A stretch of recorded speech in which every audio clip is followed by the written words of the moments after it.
So ayun nga guys, ayun magluluto tayo ng inulukan kung sa Bicol.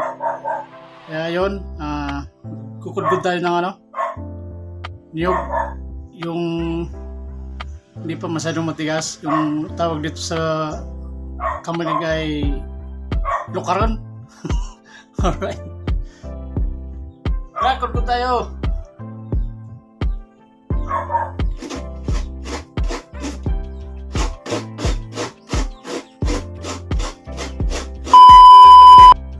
Ayun mga idol, tapos na tayo mag-code.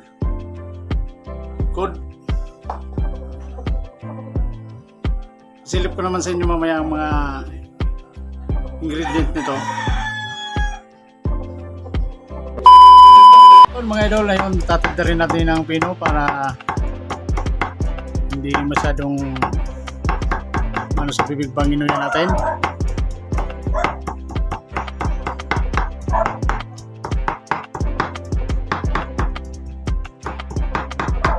Eventually.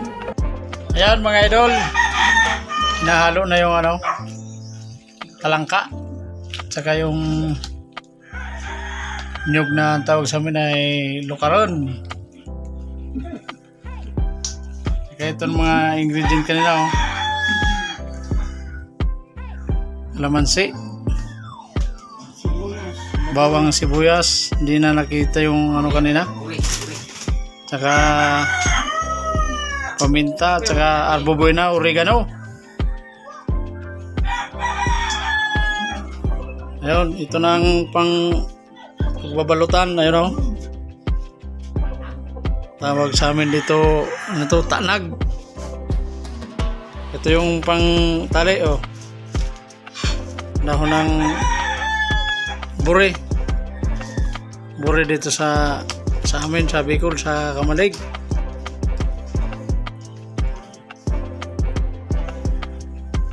Stay tuned lang mamaya pag isasalang lang, alright? A few moments later. Pangsawag natin yung talangka sa Tagalog, pero kung sa Bicol ay ulok. Tapos meron yan taba, yun hinalo din yung taba niyan.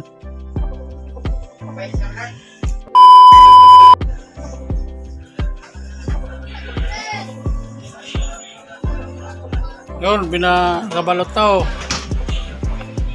ready na yan para sa isa lang natin mamaya sa apoy na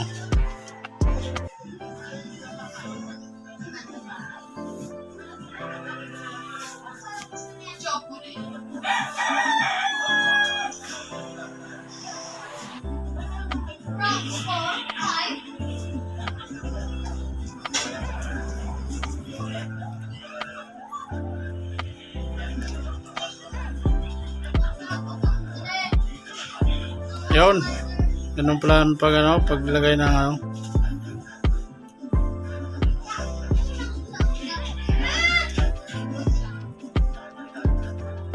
yun, lukaron. Kaya yun, tinali na ng buri.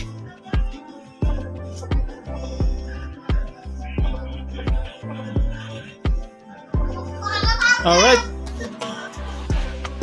stay tuned lang tayo guys sa pagsalang mamaya.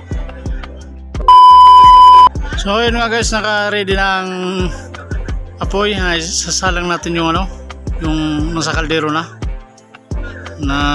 inulukan, kung tinatawag sa amin, inulukan.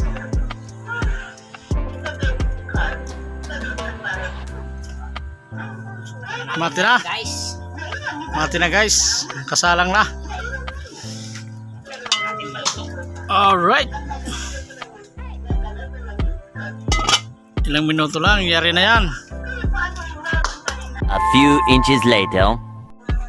Alright, lutong luto na Oh my God! Wow! Kain na tayo guys. So yun mga idol, kain na tayo.